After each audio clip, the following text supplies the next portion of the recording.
টানা বর্ষণ ও উজানের ঢলে বৃদ্ধি পাচ্ছে নেত্রকোনার বিভিন্ন নদ-নদী। বৃষ্টির মনমরা দিনগুলো তাজা হোক তাজা চায়ের সাথে। বর্তমানে দেশের বিভিন্ন অঞ্চলে বন্যা পরিস্থিতি ভয়াবহ আকারে রূপ নিয়েছে। জেলা নেত্রকোনায় বৃদ্ধি পাচ্ছে বিভিন্ন নদ-নদীর পানি, ভয়াবহ আকারে প্লাবিত নিম্নাঞ্চল। নেত্রকোনার দুর্গাপুর থেকে সত্যম চক্রবর্তীর তথ্যচিত্রে দেখুন বিস্তারিত। টানা বর্ষণ ও উজানের ঢলে বৃদ্ধি পাচ্ছে নেত্রকোনার বিভিন্ন নদ-নদীর পানি। ভারত থেকে নেমে আসা বন্যার পানিতে নতুন করে প্লাবিত হচ্ছে নিম্নাঞ্চল। ২০ জুলাই সোমবার সকাল থেকে বাড়তে শুরু করে নেতাই নদীর পানি। বাঁধ ভেঙে লোকালয়ে প্রবেশ করে নদীর পানি।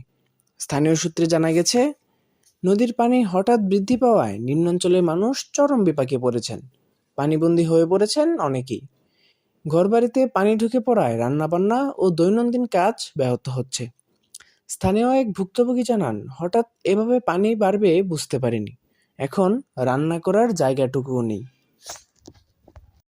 একই গতিতে পানি বৃদ্ধি অব্যাহত থাকলে দুর্ভোগ চরমে পৌঁছাবে বলে শঙ্কা প্রকাশ করছেন বাসিন্দারা।